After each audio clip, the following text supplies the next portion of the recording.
Battle Through the Heavens. By Heavenly Silkworm Potato. Kabanata 216. Matagumpay na ebolusyon. Nang marinig ang nakakatusok na hiyawan na pinakawalan ni Reyna Medusa mula sa loob ng Heavenly Flame, ang katawan ni Xiaoyan ay nagbigay ng matinding malamig na panginginig. Dumaan ang kanyang tingin sa takip ng mga dahon ng kawayan at tumingin sa kumpol ng kulay berdeng apoy sa himpapawid.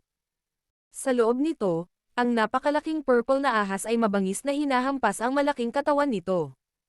Sa mga lugar na nakikita ng mga mata ni Xiaoyan, kitang-kita niya na ang mga kaliskis ng ahas sa katawan ng lilang ahas ay nagsimulang mabilis na ma-distort hindi nagtagal pagkatapos nilang makapasok sa Heavenly Flame. Sa wakas, sila ay nasunog ng itim ng Heavenly Flame bago mahinang nahulog mula sa katawan ng Purple Snake. Matapos mahulog ang mga kaliskis ng ahas mula sa katawan nito, nagsimulang bumulwak ang matingkad na pulang sariwang dugo. Gayunpaman, sa sandaling lumitaw ang sariwang dugo, nasunog ito sa kawalan ng nakakatakot na temperatura ng Heavenly Flame. Sa wakas, ang katawan ng lilang ahas ay nagkaroon ng mga bagong linya ng nakakatakot na kulay dugo na peklat. G. Nakatayo sa maliit na isla. Naririnig pa ni Xiaoyan ang langit-ngit na tunog na ibinubuga mula sa Heavenly Flame.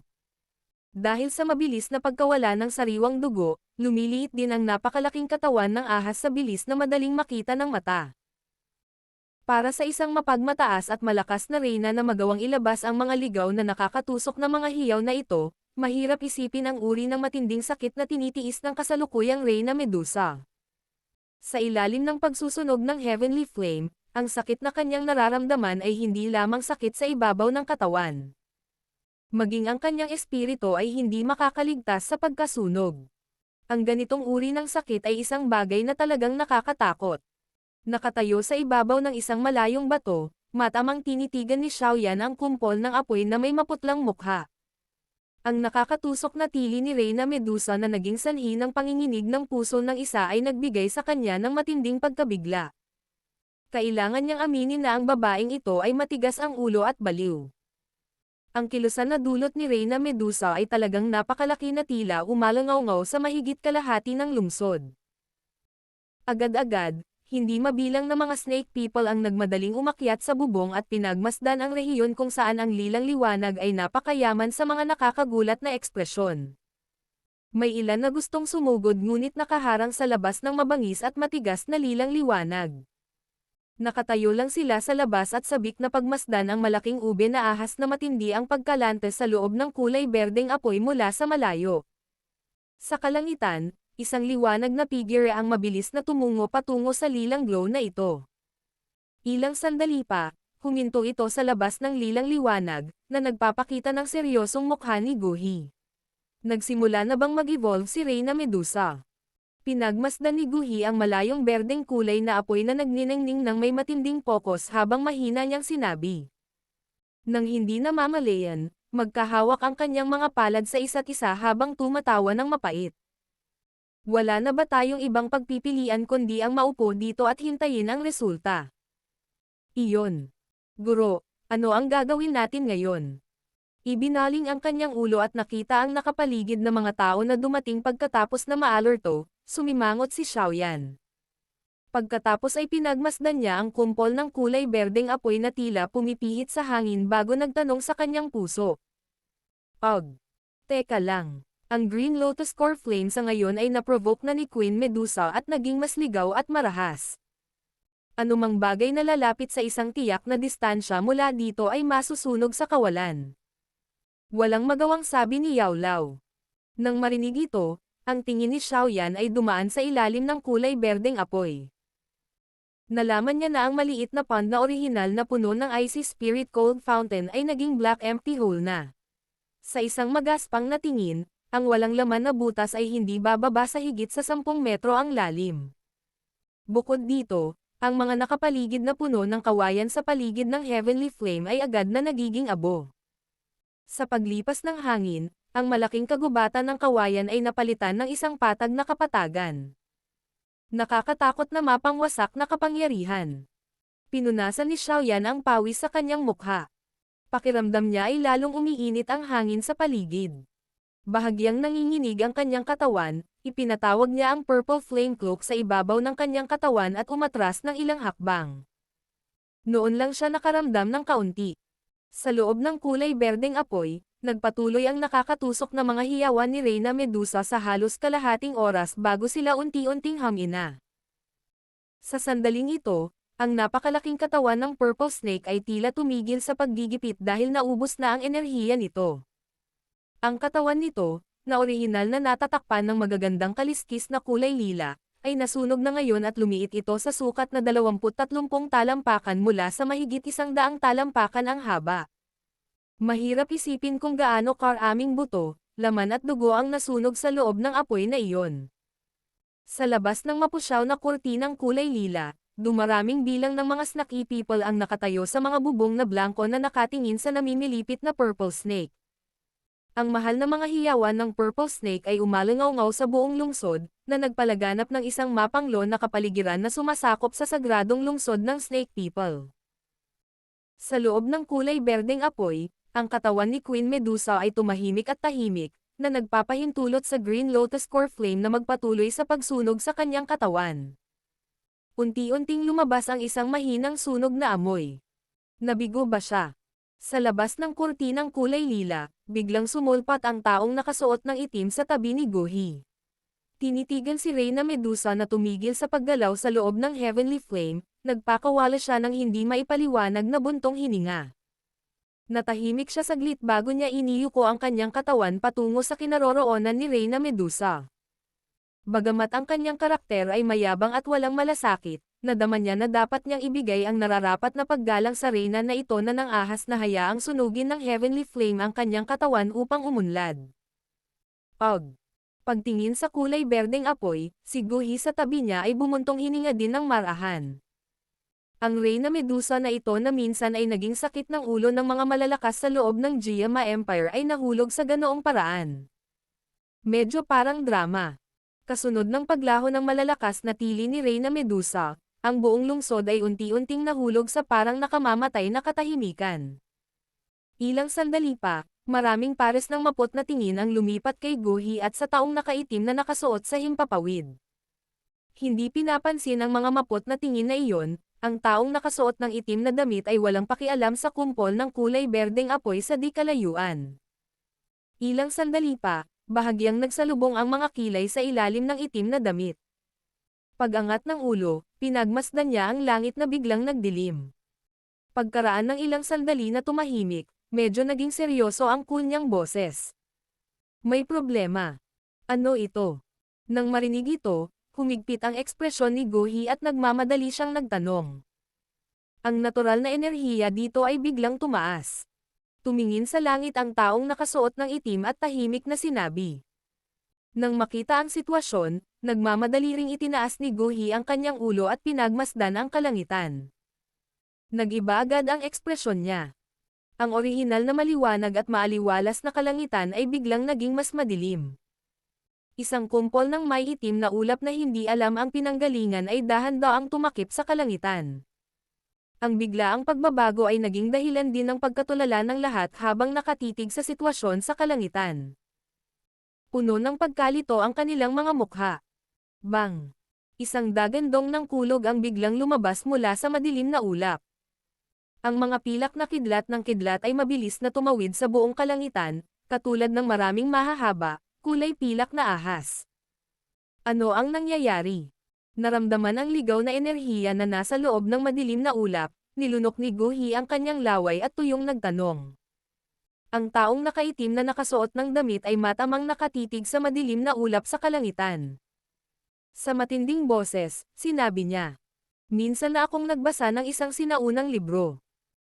Dito, naitala na kapag ang isang maalamat na magic beast mula sa sinaunang panahon ay ipinanganak o kapag ang kanilang lakas ay na-promote, sila ay magdudulot ng ilang natural na kababalaghan dahil sa malaking halaga ng hindi tugma na enerhiya sa kanilang katawan.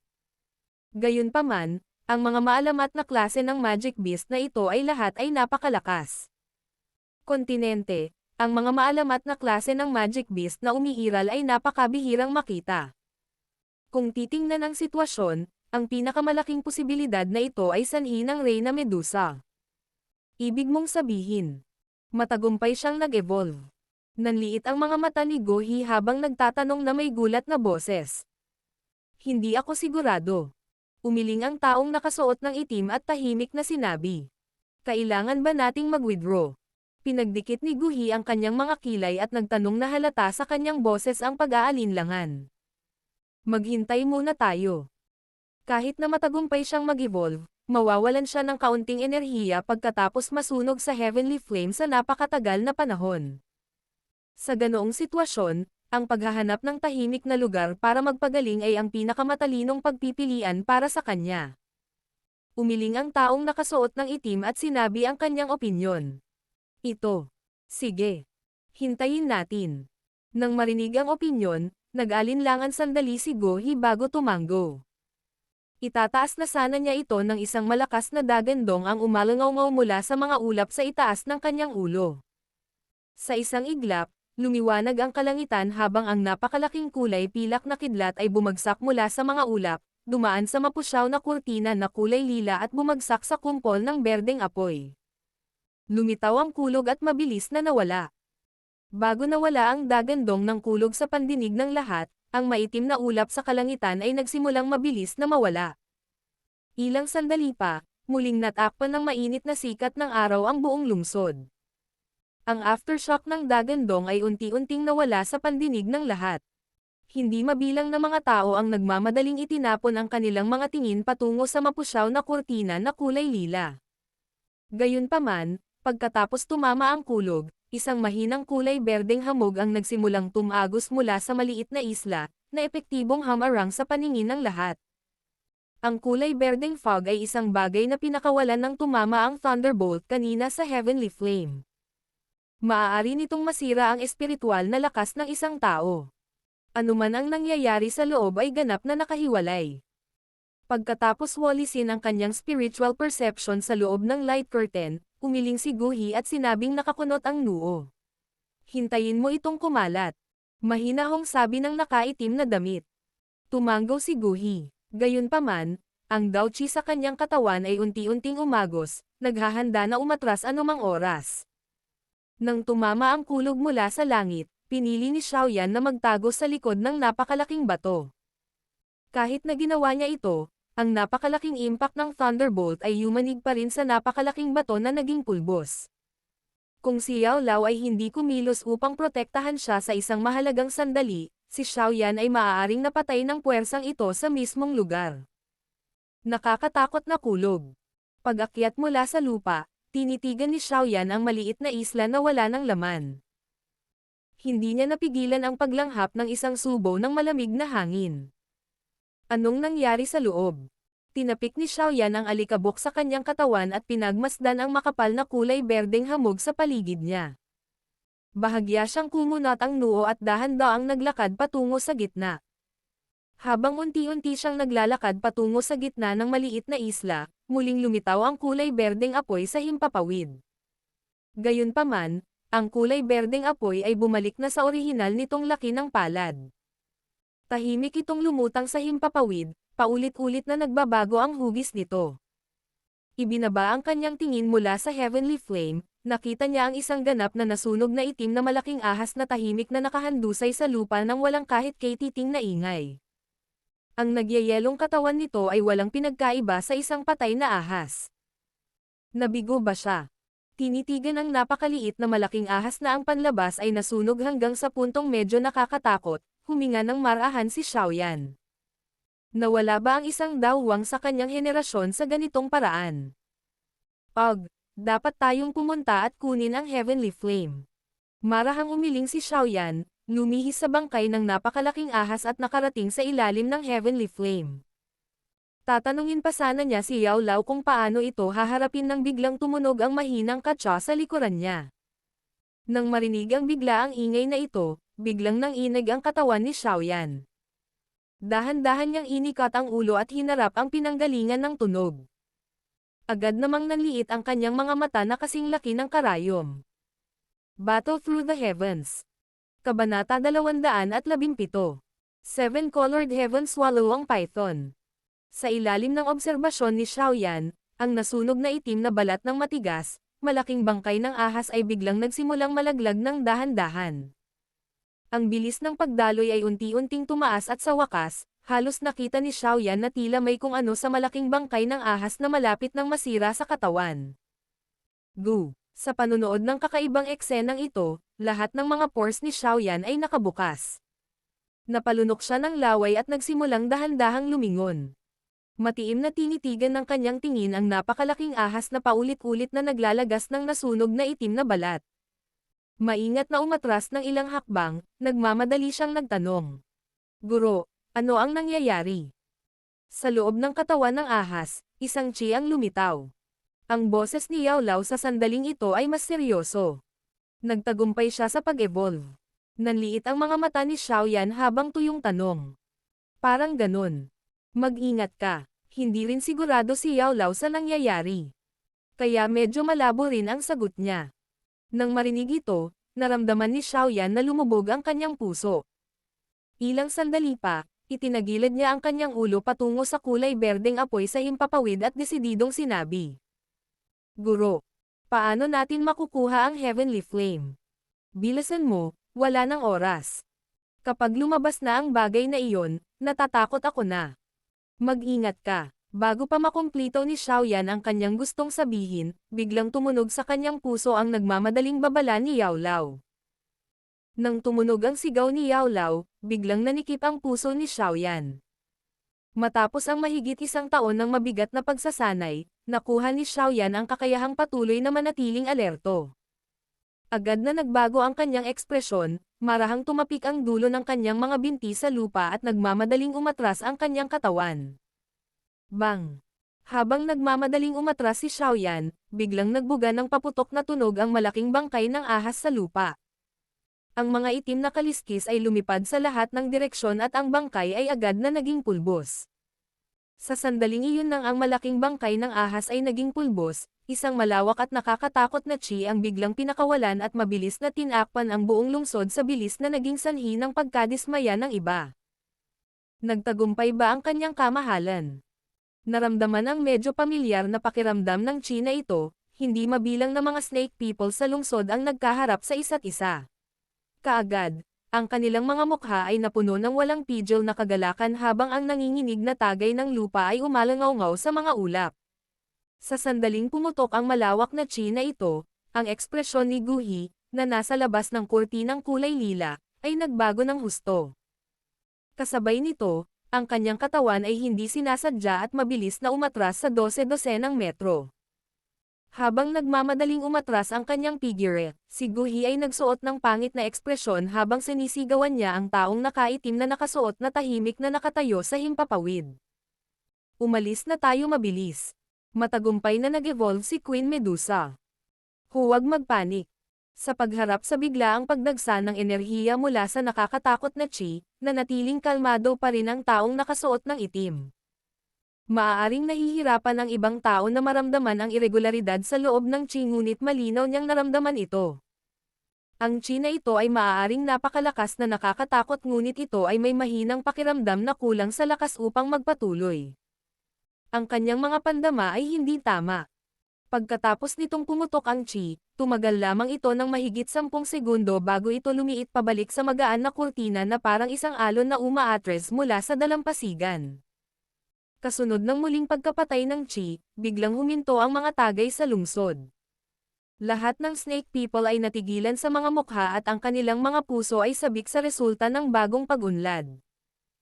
Nang biglang pumutok ang chi na iyon, namutla ng husto ang mukha ni Xiaoyan. Ang kanyang mga paa ay tumuntong sa lupa at sa isang kisap mata, napaatras ng mahigit 10 metro. Ang pagkapatay ng chi ay naging sanhi din ng pagkatulala sa puso ni Xiaoyan. Gayunpaman, hindi siya nang ahas na baliwalain ang mga bagay sa sandaling ito. Bahagyang pinaikit ang kanyang mga mata, tinitigan niyang mabuti ang rehiyon na may kalayuan na may ilang kulay itim na alikabok dulot ng pagsabog ng katawan ng ahas. Puno ng pawis ang mga palad niya. Unti-unting bumuhos pababa ang kulay itim na alikabok. Sa isang iglap, isang 7 kulay na liwanag ang biglang bumaril mula sa hamog. Ang bilis ng liwanag ay napakabilis na ang isa ay hindi makapag-react, na parang tumagos ito sa paglaban ng espasyo. Sa madilim na itim na mga mata ni Xiaoyan, kumislap ang 7 kulay na liwanag. Gulat na gulat ang mukha ni Xiaoyan. Bago siya magkaroon ng malinaw na ideya kung ano ang bagay ay hindi siya nang ahas na magkaroon ng anumang balat dito. Kalokohan. Sobrang bilis. Kahit na gustong umiwas ni Xiaoyan, ang bilis ng 7 kulay na liwanag ay napakabilis na nakakatakot. Maging si Yunji, ang may pinakamabilis na bilis na nakita niya sa Magic Beast Mountain Range, ay malinaw na mas mabagal kaysa sa liwanag sa buong antas. Ang Daochi sa katawan ni Xiaoyan ay kagalo pa lang nang ang malakas na hanging humahampas na dala ng 7 kulay na liwanag ay umalangaw-ngaw sa gilid ng kanyang tainga. Bang!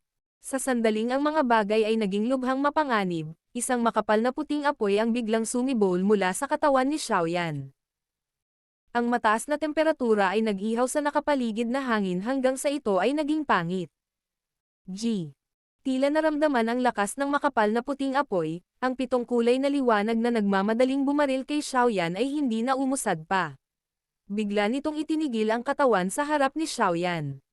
Ang pagbabago mula sa matinding bilis patungo sa matinding katahimikan ay ginawa sa halos ganap na natural na paraan ng walang kaunting pakiramdam ng pagbaluktot. Ang 7 kulay na liwanag ay huminto ng ilang sentimetro sa harap ni Xiaoyan at sa wakas ay nahayag ang katawan nito sa paningin ni Xiaoyan. Ang pagkabigla na dulot ng hindi maiiwasang banggaan ay naruroon pa rin sa mukha ni Xiaoyan ngunit nang makita niya ang buhay na nilalang na lumitaw sa kanyang harapan, ang pagkabigla ay hindi sinasadyang napalitan ng isang natigilan at mapurol na ekspresyon, na nagpapakita ng isang kapana-panabik na eksena. Ang buhay na nilalang na lumitaw sa harap ni Xiaoyan ay isang makitid na maliit na ahas na halos 2 sentimetro lamang ang haba. Ang katawan nito ay natatakpan ng maliliit na 7 kulay na kaliskis at ang maputlang kulay ube nitong mga mata ay may malabong nakakabighani na pakiramdam. Isang kakaibang sariwang amoy ang bumabalot sa katawan nito.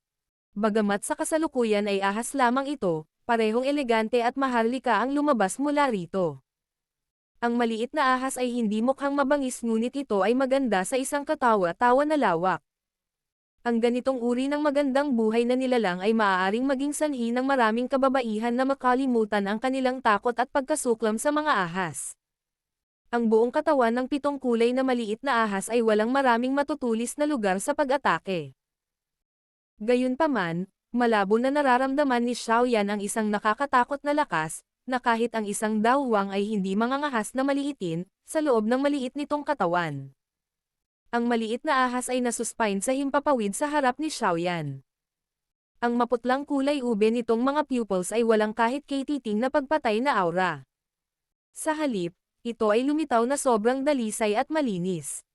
Bagamat malinaw na alam ni Xiaoyan na ang maliit na ahas na ito ay maaaring nabago mula kay Reyna Medusa na ang mabangis na reputasyon ay natakot sa ilang mga imperyo na nakapalibot sa disyerto, hindi niya mahanap ang kanyang sarili na nagtataas ng anumang matinding damdamin laban sa maliit na ahas sa kanyang puso. Ang 7 kulay na maliit na ahas ay umindayog sa maliit na buntot nito, pinalawak ang kulay ube nitong mga pupil at pinagmasdan si Xiaoyan na nasa harapan nito. Sinubukan nitong lumapit ng bahagya kay Xiaoyan ngunit natakot din sa makapal na puting apoy na nakapalibot sa katawan ni Xiaoyan. Kaagad, nagmamadali itong umatras, na kinulat ang katawan. Ang maputlang purple na mga mata ay talagang may napakalungkot na tingin habang nakatingin ang ahas kay Xiaoyan. Sa paninigas ng katawan, tinitigan ni Xiaoyan ang 7 kulay na maliit na ahas sa kanyang harapan na tila ganap na hindi nakakapinsala. Hindi siya naglakas loob na gumawa ng kahit kaunting galaw. Napalunok ng laway, blanko siyang nagtanong sa kanyang puso. Guro. Ito si Reyna Medusa. Oo. Palihim na sabi ni Yao Lao habang tinatango ang kanyang ulo. Nagpakawala siya ng mahinang buntong hininga at bumuntong hininga. Ang katawan nito ay 7 kulay, ang mga mata nito ay bahagyang kulay ube, ang katawan nito ay naglalabas ng halimuyak, ang lakas nito ay napakalaki. Hindi inaasahan. Ang tinatawag na ebolusyon ni Queen Medusa ay aktwal na nagbabago ng kanyang espiritu, iniiwan ang orihinal na shell at ginagamit ang kanyang espiritual na lakas upang magsama-sama sa isang tunay at bagong katawan. Kung gayon, ano ang bagay na ito kung saan siya kasalukuyang nag-evolve? Nag-aalalang tanong ni Xiaoyan. Ang dating kasamang espiritu ni Queen Medusa ay ang napakalaking purple na ahas na nakita mo ngayon lang. Ang espiritong iyon ay isang rango na 6 na magic beast, ang tahimik na lila na flame serpent. Ayon sa mga alamat, ang tahimik na lila na flame serpent na ito ay maaaring mag-activate ng kanilang mahinang bloodline sa loob ng kanilang mga katawan at mag-transform sa kanilang sinaunang ninuno. Naturally, napakaliit ng pagkakataong mangyari iyon. Malumanay na sinabi ni Yao Lao. Ang sinaunang kakaibang hayop na iyon na minsang makakalaban ng mga nasa antas ng Daosheng ay tinawag na Seven-Colored Heaven Swallow ang python. Ang pinagkaiba nito ay ang 7 kulay nitong katawan, ang bahagyang purple pupils nito, ang bango ng katawan at ang lakas nito. Napakalaki. Ito ay eksaktong kapareho ng 7 kulay na maliit na ahas sa harap ko. Ang sulok ng mga mata ni Xiaoyan ay kumaibat habang umuungol sa kanyang puso. Oo, kung tama ang hula ko, ang maliit na ahas sa harap mo ay dapat ang maalamat na Seven-Colored Heaven Swallow ang python. Sa parehong oras, ito rin ang bagong katawan ni Queen Medusa. Napabuntong hininga si Yao Lao. Nilunok ang kanyang laway, tinitigan ni Xiaoyan ang hindi nakakapinsalang mukhang magandang maliit na ahas na may bahagyang hindi paniniwala.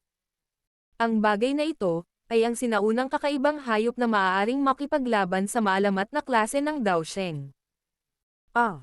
Hindi tama. Kung si Reyna Medusa talaga, bakit hindi ko maramdaman ang kahit katiting na intensyon ng pagpatay para sa akin?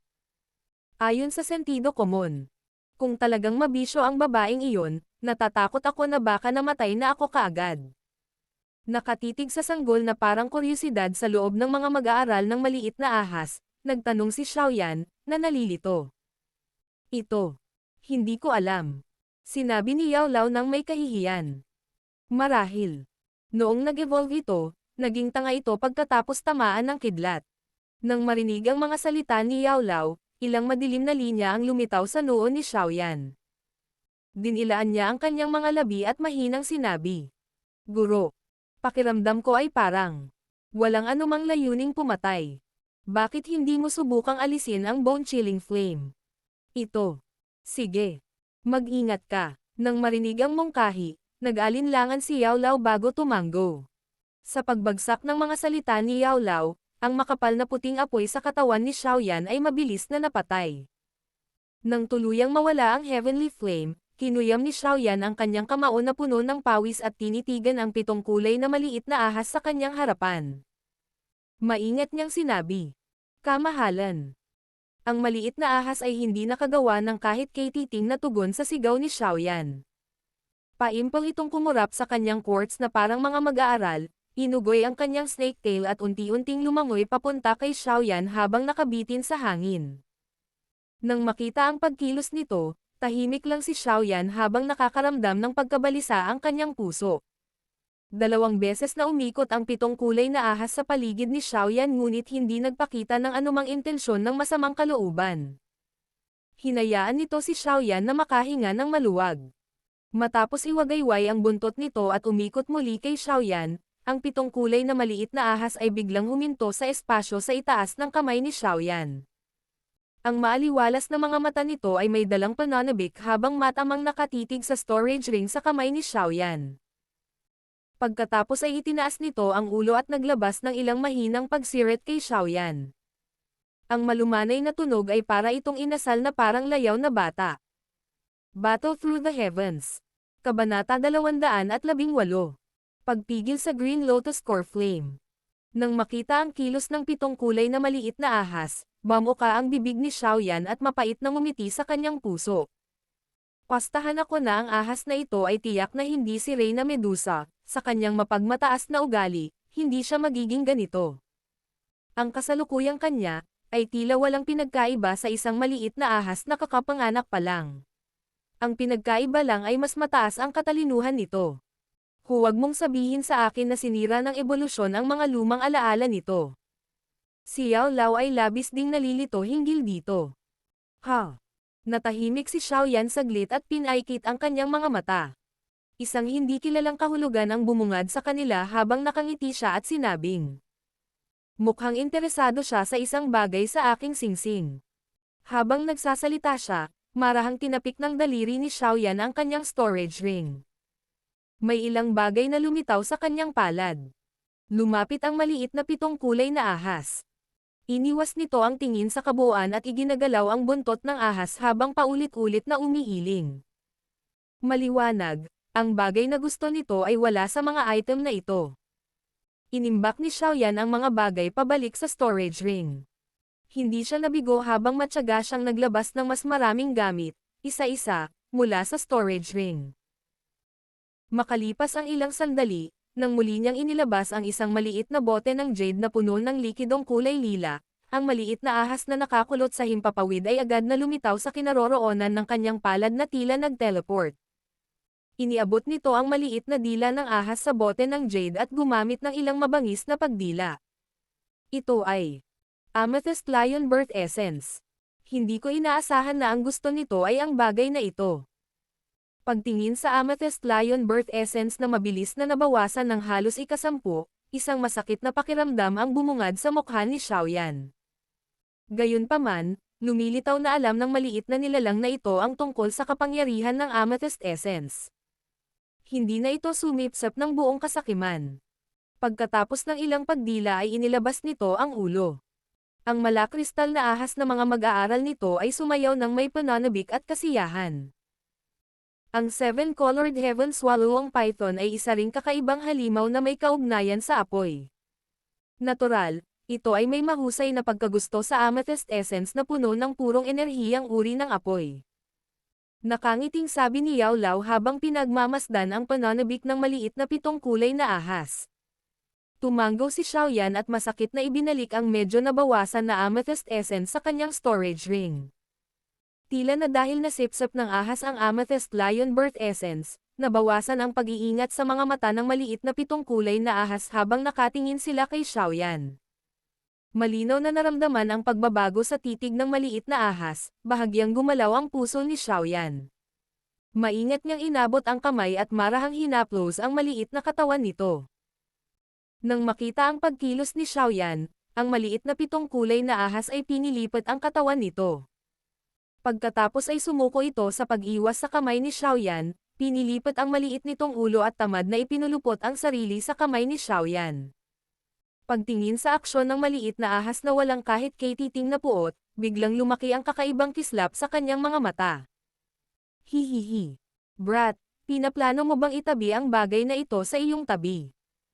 Tila malinaw na nauunawaan ang iniisip ni Xiaoyan, ang boses ni Yao Lao ay agad na tumunog sa kanyang puso. Hihihi. Dalawang tuyong tawa ang pinakawalan ni Xiaoyan.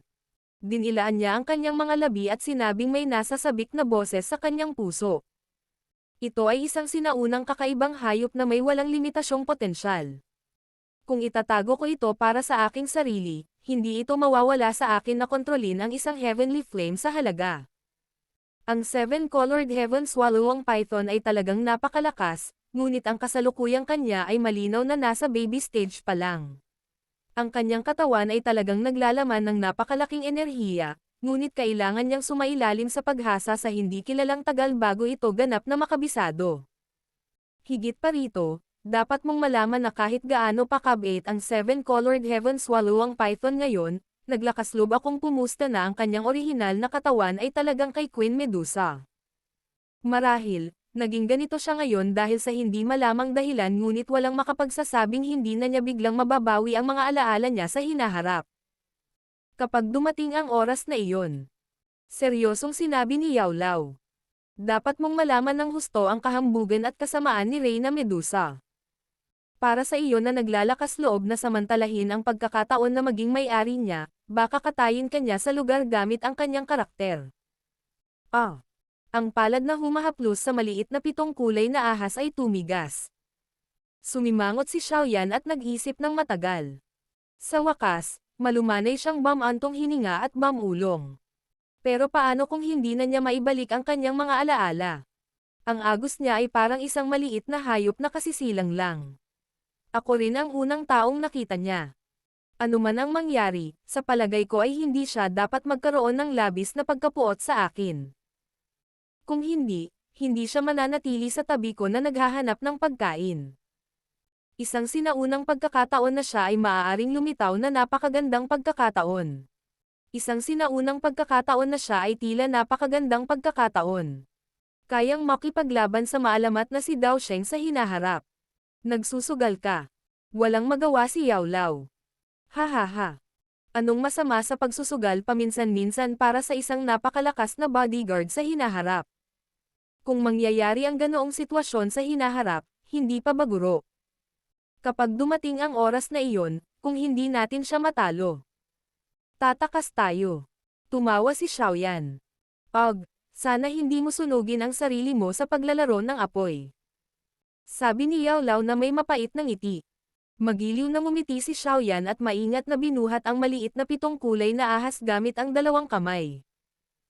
Hindi napigilan ng maliit na 7 kulay na ahas ang kanyang magiliw na pagkilos. Ibinaba nito ang buntot at pumulupot sa palso ni Xiaoyan. Pagkatapos nito, ibinaba nito ang katawan, na parang naglalaro ng swing.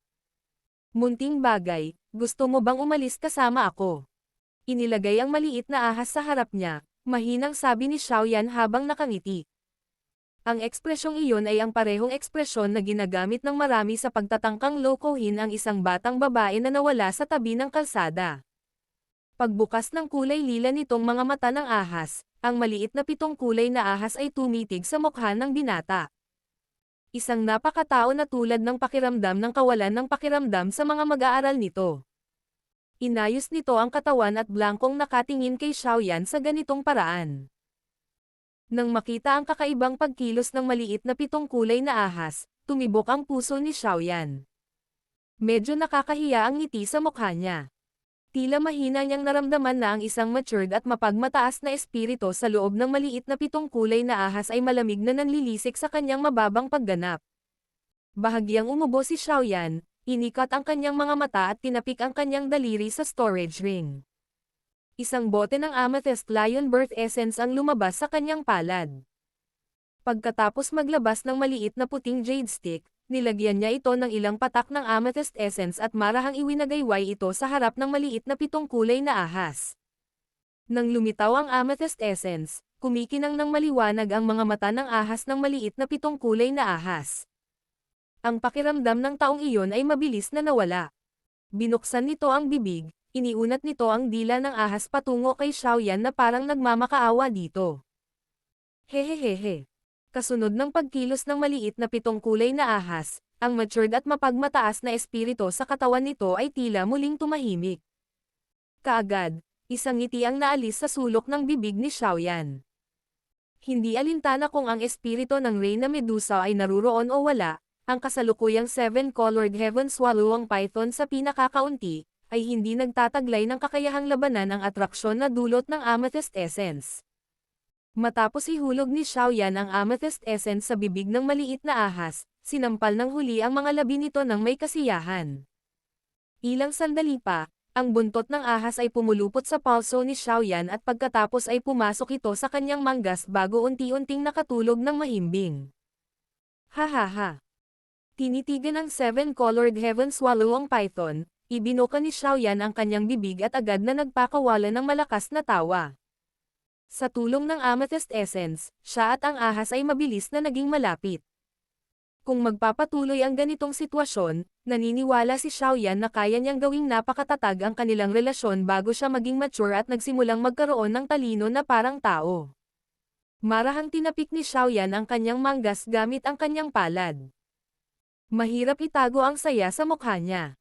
Dinilaan ang kaunting Amethyst Essence sa puting jade stick, hinayaan ni Xiaoyan ang mainit na enerhiya na dumagsa sa kanyang katawan nang ibukan niya ang kanyang bibig at tumawa. Si Xiaoyan ay lumakad ng ilang hakbang pasulong habang iniangat ang kanyang ulo upang matano ang kumpol ng kulay berdeng apoy sa himpapawid at ngumiti. Pagkatapos ng ilang paikot-ikot, itong Green Lotus Core Flame ay sa wakas ay lumitaw sa kanyang harapan. Bagamat siya ay labis na nababalisa sa kanyang puso, si Xiaoyan ay hindi gumawa ng anumang walang ingat na galaw. Ang bagay na ito na kilala bilang Heavenly Flame ay parang bomba. Kung hindi mag-iingat ang isang tao, isang mapanirang puwersa ang biglang lalabas mula rito, tulad ng nangyari kanina. Hindi siya si Reyna Medusa na maaaring makayanan ng kaunti ang lakas ng apoy, ngunit kung sa halip, siya ay tuluyang magiging kawalan sa loob ng wala pang 10 segundo. Guro. Ngayon, paano natin ito mapipigilan? Tinitigan ng Heavenly Flame sa himpapawid na kitang-kita ang pananabik sa kanyang mukha, nagmamadaling nagtanong si Xiaoyan. Ang pagpigil sa Heavenly Flame ay hindi napakadali. Susunugan nito ang anumang bagay na malapit dito sa kawalan. Kabilang dito ang enerhiya. Maliban sa ilang espesyal na bagay, maaari ka lamang gumamit ng walang katapusang supply ng enerhiya upang pilitin itong balutin at alisin. Sa tingin ko, ginamit ni Queen Medusa ang pamamaraang ito noon. Sinabi ni Yao Lao ang kanyang mga iniisip. Ngunit ang pamamaraang iyon ay nakakaubos ng napakalaking lakas. Sa kasalukuyan mong sarili, hindi mo maaalis ang apoy na ito sa maliit na isla na ito kahit na ilabas mo ang lahat ng Daoqi sa loob ng vortex. Anong gagawin natin? Nang marinig ito, agad na bumagsak ang ekspresyon ni Xiaoyan habang nagtatanong siya sa isang wasak na paraan. Hihihi. Natural na hindi natin maaaring gamitin ang pamamaraan ni Queen Medusa. Ni isa sa atin ay hindi kayang bayaran ito. Ngumisi si Yao Lao at sinabing. Ang sinabi ko noon ay naaangkop sa iba. Ngunit iba ka, mayroon kang tool na madaling maalis ang Green Lotus Core Flame. Si Xiaoyan ay nasa kawalan sandali. Kinusat niya ang kanyang mga mata at ilang sandali pa, bigla niyang sinabi. Ang tinutukoy mo ay ang Green Lotus Seed. Hahaha. Eksakto. Ang Green Lotus Seed at ang Green Lotus Core Flame ay nagmula sa parehong pinagmulan. Kung gagamitin mo ang upuan upang dalhin ang apoy, hindi lamang nito pipigilan ang Heavenly Flame sa pinakamababang temperatura upang hindi ito matapan, ngunit ito rin ay magiging mas ligtas kumpara sa paggamit ng enerhiya upang ibalot ito. Sabi ni Yao Lao na may isa pang ngiti. Tumango si Xiaoyan at mabilis na tinapik ang storage ring gamit ang kanyang daliri.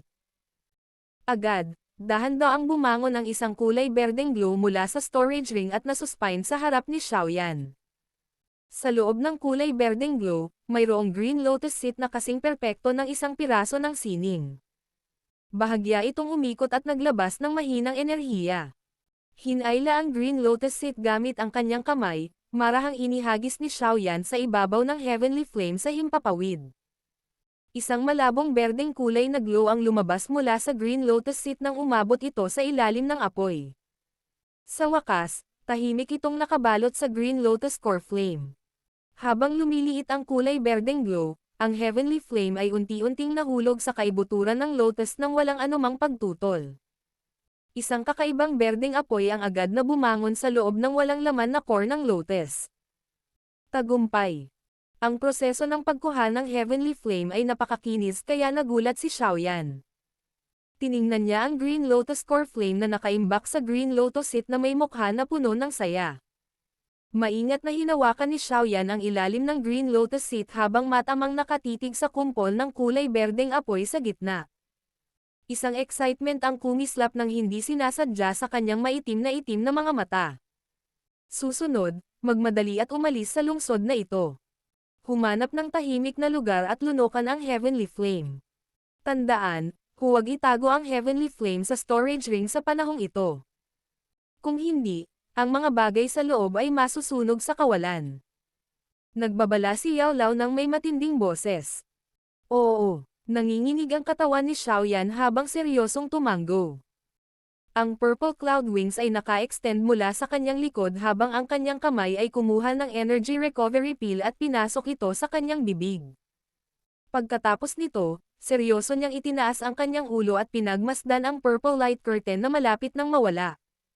Kumislap kutitap ang kulay purple na light curtain at sa ilang sandali, sa wakas ay naging maliliit na ilaw na pumuno sa kalangitan pagkatapos ng putok. Nang sumabog ang kulay ube na light curtain, ang mga paa ni Xiaoyan ay biglang at marahas na itinulak sa lupa. Bumaba sa langit ang kanyang katawan habang dinadala niya ang Green Lotus Seed, buong lakas na nagmamadaling makaalis sa lungsod. Battle Through the Heavens. Kabanata 219. Magulong sitwasyon. Ano ang nangyari? Si Guhi, na umatras ng medyo malayo, ay hindi mapakali na bumalik sa tabi ng taong nakaitim na damit matapos mawala ang nakakatakot na si Chi. May nangyaring mali sa panahon ng ebolusyon. Ang hiningang chi na iyon ay tuluyang nawala. Umiling ang nakaitim na damit at mahinang sinabi. Nabigo ba siya? Nang marinig ang mga salita ng taong nakasuot ng itim, si Guhi, na tahimik at may parehong panghihinayang at lihim na tuwa, ay agad na bumantong hininga. Matiim na tumitig ang kanyang tingin sa dambana kung saan unti-unting nawawala ang kulay berdeng hamog. Bigla siyang sumimangot at sinabing, ang presensya ng Heavenly Flame. Bakit ito nawala? Tumahimik na ang energy ripple sa loob. Tungkol naman sa Heavenly Flame, nawasak ba ito ni Queen Medusa? Medyo nag-aalangan na sagot ng nakaitim na damit. Hindi iyon dapat mangyari. Bagamat napakalakas ni Reyna Medusa, siya ay isang buong antas na masyadong mahina para sirain ang Heavenly Flame. Umiling si Guhi. Bilang isang alchemist, natural na malinaw sa kanya ang tungkol sa lakas ng isang Heavenly Flame. Maghintay hanggang sa kumalat ang hamog bago tayo magsagawa ng masusing paghahanap. Pinagdikit ni Guhi ang kanyang mga kilay at walang magawang sinabi. Matandang Hi, paano ito? Dalawang kumikinang na ilaw ang lumipad mula sa labas ng pader ng lungsod at sa wakas ay huminto sa tabi ni Guhi at ng taong nakaitim na damit.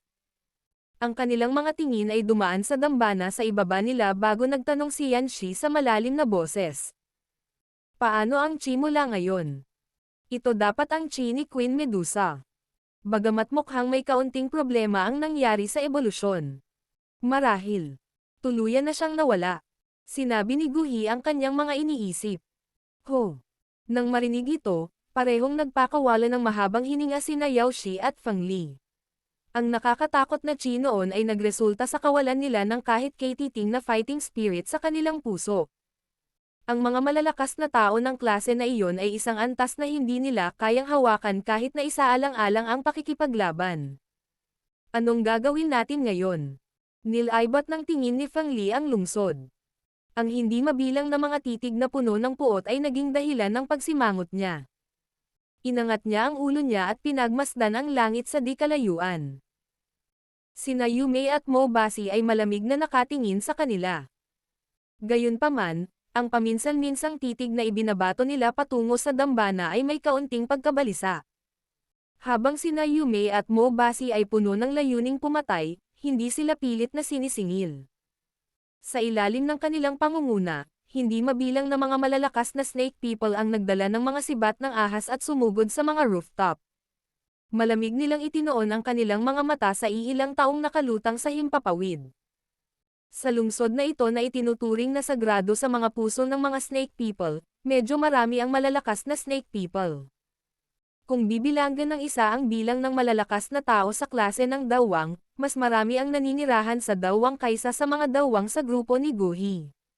Gayunpaman, wala silang dawang na kayang makipaglaban sa taong nakaitim na damit. Kung hindi sila natatakot na mabaliw ang kaaway na dawang at magdulot ng malaking bilang ng pagkamatay, sana ay inatake nila ang grupo ni Guhi at pinatay sila matagal na ang nakalipas. Kaya, ang kasalukuyang Yume at ang iba pang snake people ay hindi puwersahang sumalakay. Inutusan lang niya ang malalakas na tao na unti-unting palibutan ang grupo ni Guhi. Lumilitaw na tila pinaplano nilang pigilan sila sa loob ng lungsod. Hinihintay nila ang pagdating ng iba pang mga pinuno ng mga natitirang tribo. Kapag natipon na ang lahat ng pinuno ng 8 malalaking tribo, tayo ay magiging dehado kahit na mayroon tayong sect leader na si Yon dito.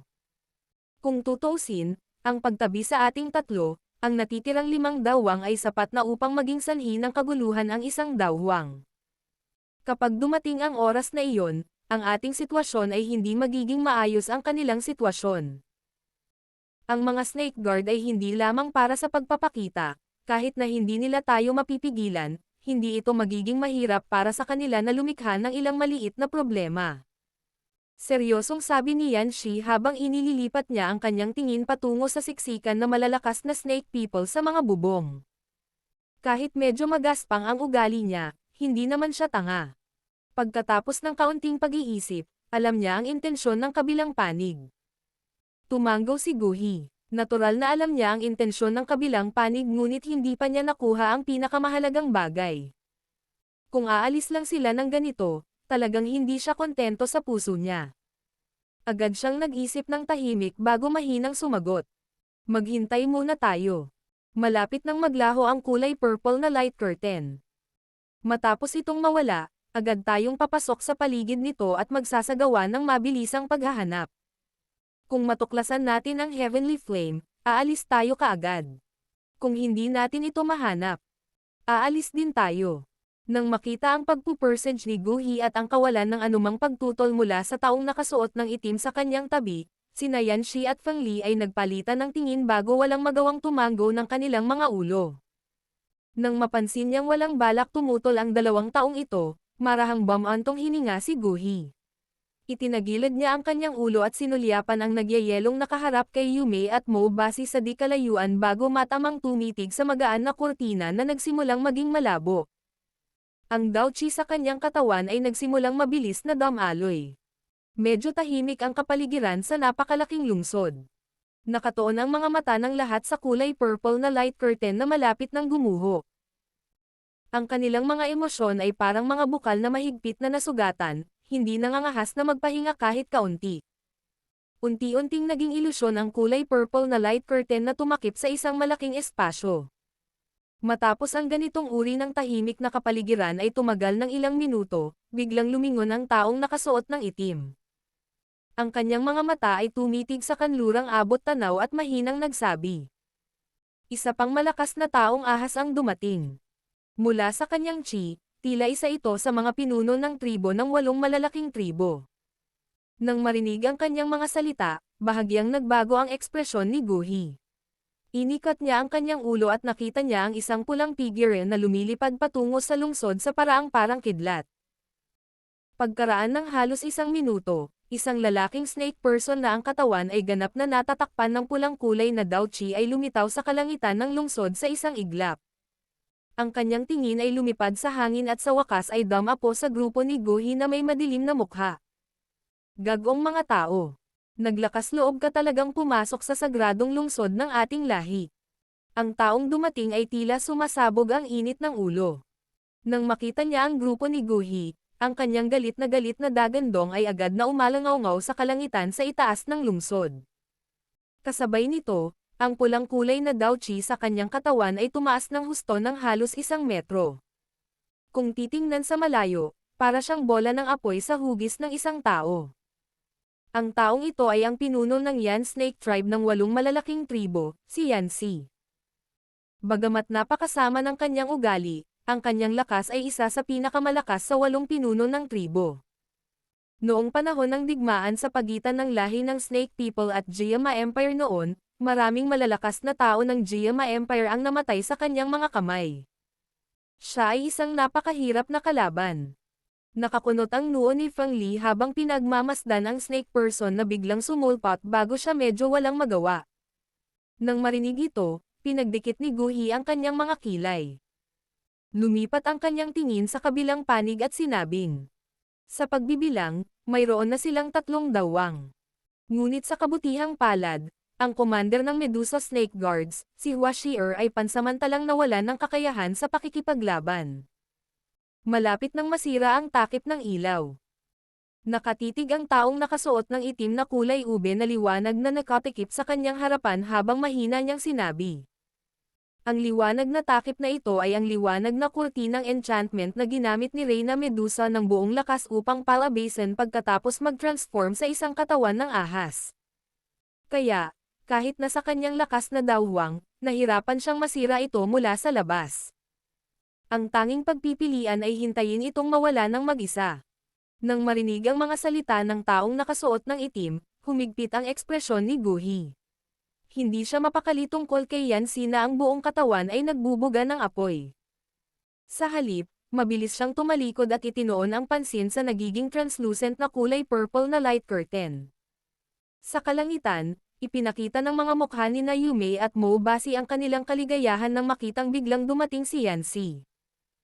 Dali-dali nilang ginalaw ang kanilang mga katawan at sumulpot sa gilid ng huli. Pagkatapos nito, nagbulungan sila ng detalyado ang lahat ng nangyari sa lungsod sa kanya. Puno ng galit ang mukha ni Yanxi habang nakikinig sa mga salita ni na Yume at Mo base.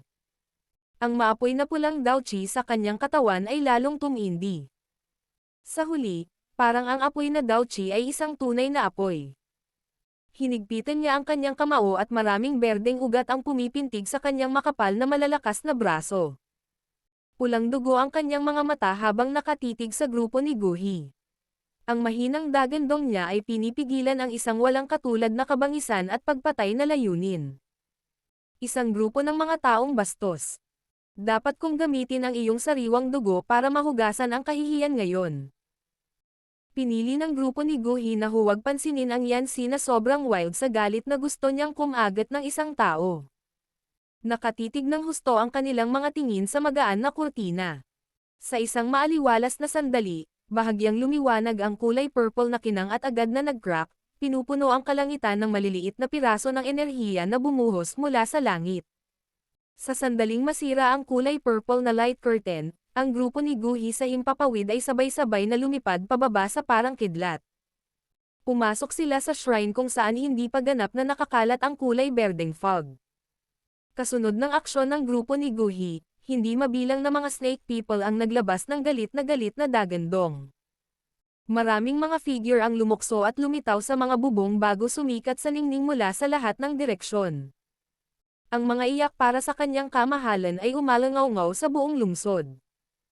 Sa sandaling ito, ang sagradong lungsod ng snake people ay karaniwang naging ganap na kaguluhan.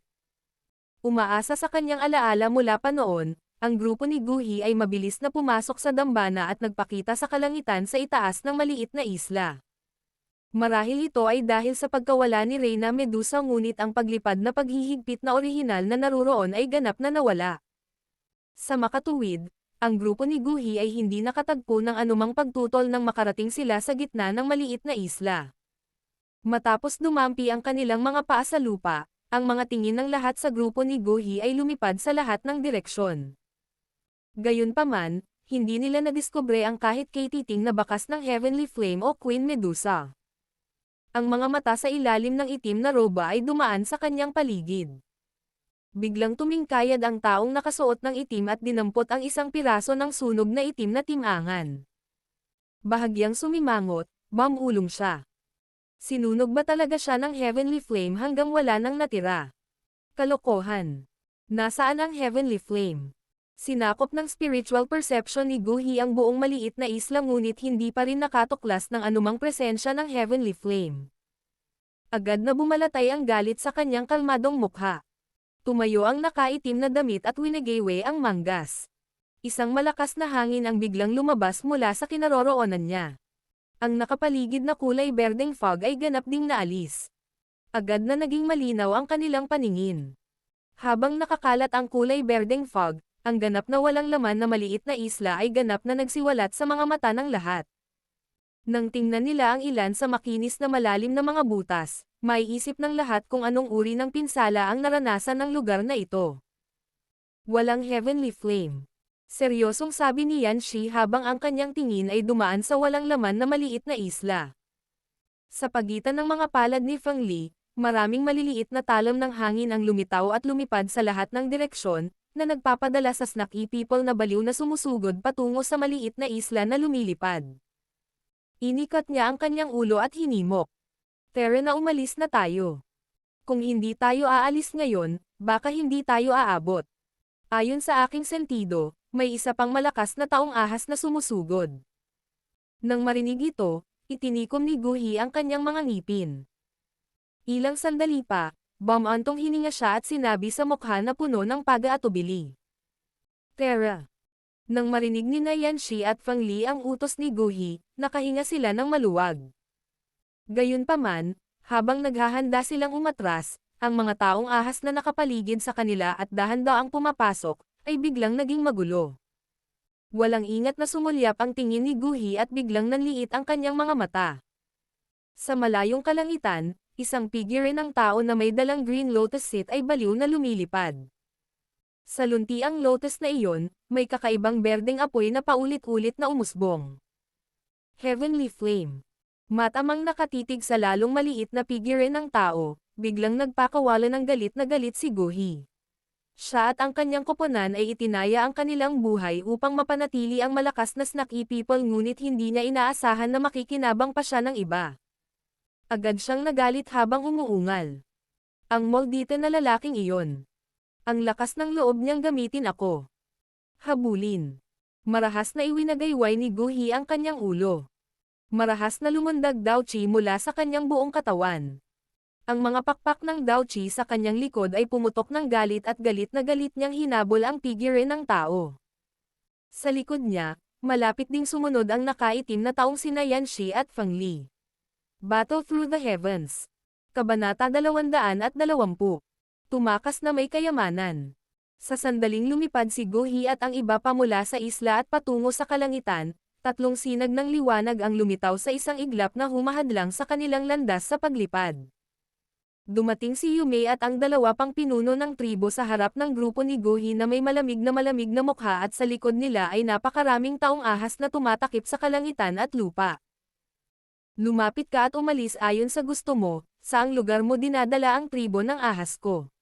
Si Yan Si ay may maapoy na pulang Dao Chi na tumatakip sa kanyang katawan. Siya ay parang nagngangalit na impyerno habang tinatitigan niya si Gu Hi at ang iba pa gamit ang kanyang boses na parang tunog ng dumadagandong na kulog na umaalingaw-ngaw sa buong lungsod. Mawala.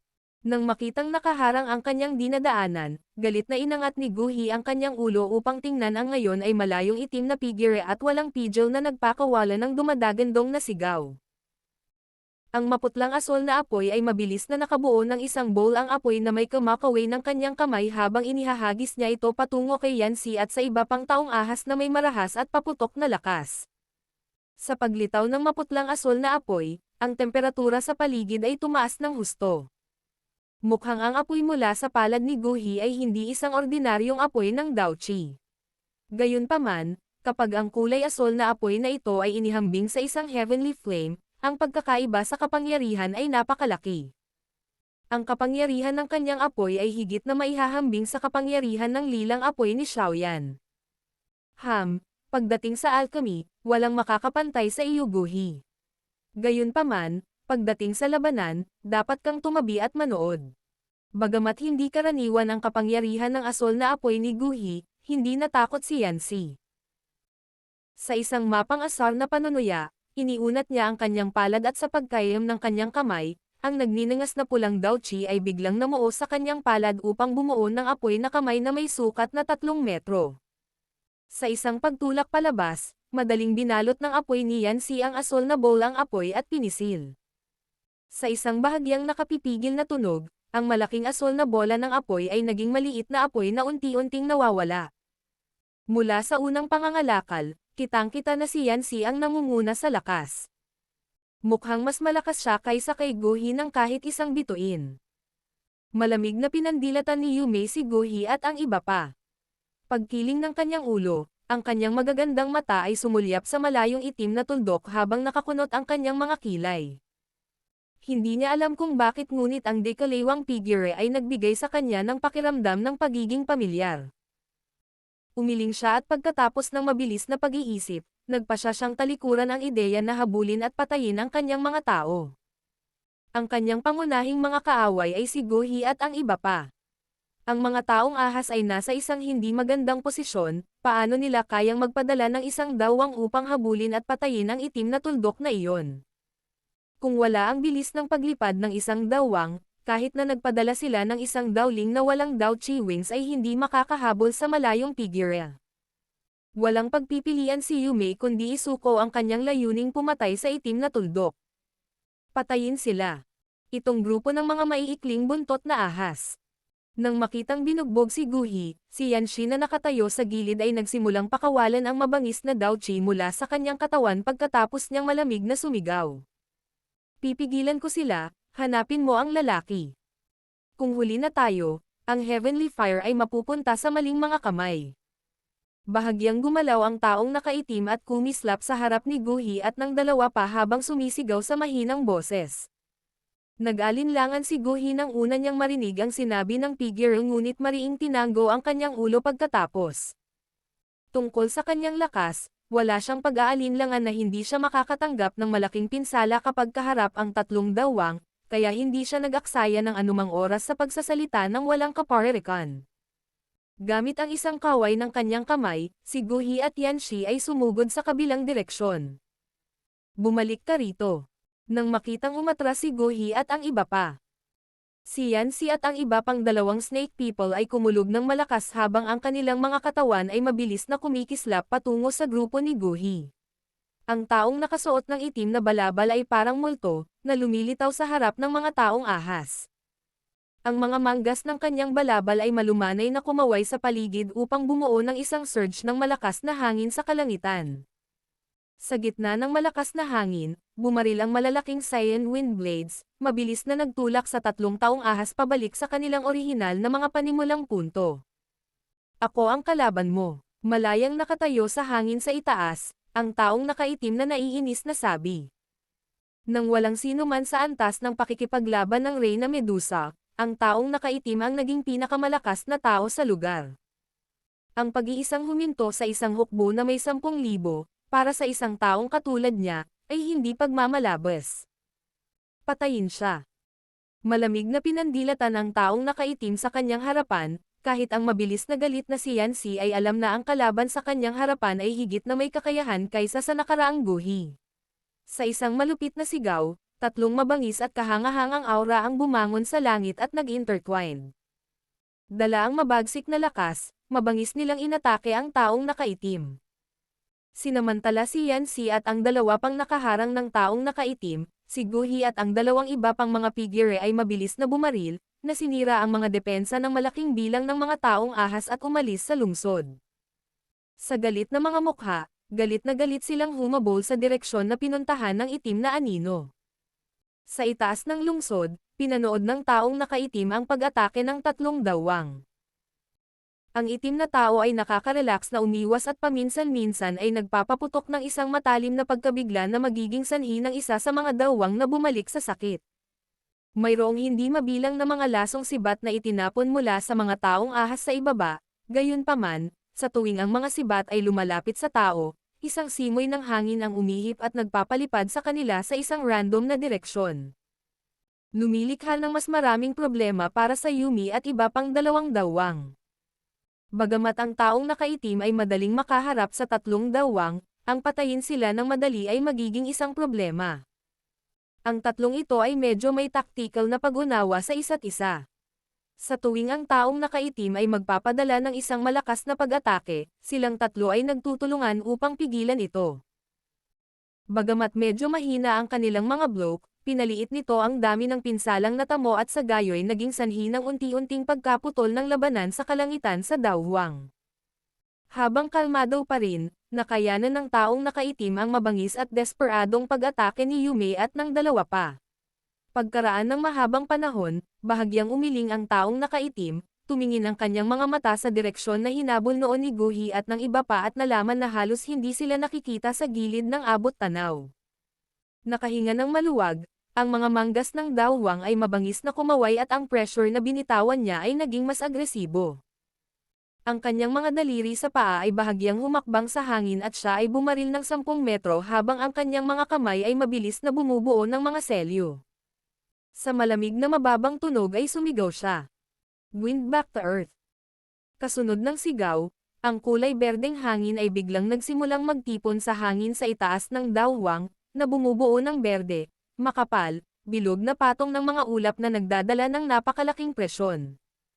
Sa pamamagitan ng banayad na pagwagayway ng kanyang kamay, ang berdeng ulap sa itaas ng rumaragasang hangin ay nagsimulang pumiglas ng mabilis, na lumilikha ng madilim na berdeng mga talom ng hangin. Sa wakas, ang mga talom ng hangin na tumatakip sa kalangitan ay nagsimulang bumagsak tulad ng pagbuhos ng ulan. Naramdaman ang mabangis na pang-aapi at pinagbabatayan ng lakas sa kalangitan sa itaas, si Yume at ang dalawang iba pa ay nagsuot ng seryosong ekspresyon habang nakatalikod sa isa't isa. Ang kanilang tatlong iba't ibang uri ng dawkis ay tumaas sa langit, na parabang silang tatlo ang mga haligi sa paghawak sa kalangitan at ang dahan-daang pababang ulap ng hangin ay tumigil sa paggalaw sa himpapawid. Nakatingin sa tatlong tao na nakaipit sa berdeng ulap, ang taong nakaitim ay tumagilid ang kanyang ulo, tumingin sa hilagang silangan ng disyerto at mahinang bumulong-bulong. Mukhang dalawa pang tao ang dumating muli. Mukhang kailangan kong umatras. Isang maselang kamay na kasing putla at puti ng Jade ang umatras sa itim na damit. Ang taong nakaitim ay hindi na nagtagal at marahang itinaas ang berdeng kulay na mga pakpak ng Daochi sa kanyang likod, naging itim na liwanag at lumitaw sa labas ng lungsod pagkatapos ng maikling sandali. Pagkatapos ay mabilis siyang nawala sa direksyon na pinuntahan ni Gohi at ng iba pa. Di nagtagal pagkatapos ng pagkawala ng taong nakaitim, dalawang sinag ng liwanag ang lumitaw mula sa hilagang silangan at timog kanlurang bahagi ng disyerto. Pagkaraan ng ilang sandali, lumitaw sila sa ibabaw ng lungsod at tumingin sa lungsod na may pangit na ekspresyon sa gulat. Mabilis na kumaway ang kanilang mga kamay habang ang kanilang Daochi ay mapait na tumama sa malaking berdeng ulap ng hangin. Sa kanilang pagtutulungan, natunaw ito. Habulin. Matapos basagin ang suson ng hangin, muling lumipad sa langit si Yume at ang dalawa pa at hindi man lang nagkaroon ng oras para batiin ang dalawang lalaking kakadating lang. Sa isang sigaw, galit na galit silang tatlo na nagsimulang humabol sa direksyon kung saan umatras ang taong nakaitim. Sandaling natigilan ang dalawang taong kara-rating lang bago sumama sa habulan. 5 sinag ng liwanag, na may dalang presyon na nanginginig sa langit, halos agad na tumawid sa kalangitan. Mabilis silang nawala sa abot tanaw. Ang malawak na disyerto na may rumaragasang sandstorm at puno ng kulay ginto, na umaabot hanggang sa nakikita ng mata. Sa itaas ng bughaw na kalangitan, isang figure ang biglang lumipad. Isang malaking presyon ng hangin ang bumagsak sa buhangin sa ibaba, na nag-iwan ng mababaw na marka ng buhangin sa lupa. Pagkaraan ng maikling sandali, ang mga marka ng buhangin ay natangay ng isang bagyo, na perpektong natatakpan ang mga riles. Hindi nagtagal pagkatapos lumipad ang figure, agad na dumating ang 3 sinag ng liwanag. Ang buhangin na tumira kanina, biglang may lumitaw na 3 mas malalaking marka ng buhangin. Matapos lumipad palayo ang 3 sinag ng liwanag, lumitaw ang isang anino na may mas nakakatakot na bilis at pagkatapos mawala ang anino na iyon, 5 sinag ng liwanag ang kumislap ng. Matapos ang paulit-ulit na pagkasira, ang hangin sa itaas ng buhangin ay tila nagpapalabas ng mahinang hikbi. Si Xiaoyan ay galit na nag-flap ng kanyang purple cloud wings gamit ang berdeng lotus sa isang kamay. Hiram ang bilis mula sa bagyo, ang kanyang bilis ay mas nakakatakot kaysa sa pinakamahusay na lumilipad na hayop na katutubong sa lugar ng disyerto. Kung hindi dahil sa mga direksyon ng Laoyao, si Xiaoyan ay nawala sa disyerto na ito na walang kahit katiting na palatandaan. Umikot ang dila ni Xiaoyan habang ang 2 energy recovery pills ay nilamon pababa sa kanyang tiyan. Ang energy recovery pills na nasa kanyang bibig ay higit sa kalahati sa maikling panahon na ito. Sa pamamagitan lamang nito, maiisip ng isang tao ang nakakatakot na pagkonsumo ng Daochi sa pamamagitan ng paglipad ng walang ingat patungkol sa kaligtasan. Muli na namang lumalayo, nagbago ang masikip na mukha ni Xiaoyan. Sa bahagyang pag-ikot ng kanyang ulo, nakita niyang papalapit sa kanya ang 3 itim na figure na malapit sa gilid ng kanyang paningin. Kalokohan, ang mga hamak na ito ay masyadong matyaga. Sa pagtingin sa mga figure ni Guhi at ng kanyang grupo na papalapit, nagsimulang magpanik ang isip ni Xiaoyan, ang 3 iyon ay pawang dawang. Sa totoo lang, isang sampal mula sa kanila ay maaaring matalo si Xiaoyan na patay. Sir, hinihiling sa iyo ni Guhi ng Jiama Empire na ibalik ang Heavenly Flame sa orihinal nitong may-ari. Mangyaring maging mahinahon, sa Heavenly Flame na ganap na hindi nahawakan, si Go ay hindi niya hahayaan na makaranas ka ng anumang pagkawala. Ang sigaw ay pinalakas ni Daochi at parang galit na kulog habang umaalingaw-ngaw sa disyerto, walang tigil. Magiging tanga ako kung ibibigay ko ito sa iyo. Lihim na bamulong si Xiaoyan ng sigaw sa kanyang puso bago ibinalik ang kanyang mga mata at hindi maiwasang magmura ng malakas. Ang mga dawang ay tahimik na nagsalita ngunit ang kanilang bilis ay lalong lumakas habang ang distansya sa pagitan ng 2 panig ay nagsimulang lumiit ng mabilis. Nang hindi sinasagot ang tanong ni Guhi, magpo-focus na sana si Xiaoyan sa unahan nang lumiit ang kanyang mga mag-aaral nang makita niyang sa hindi kalayuan sa likod ng grupo ni Guhi, isang anino, na may napakatakot na bilis, ay darating.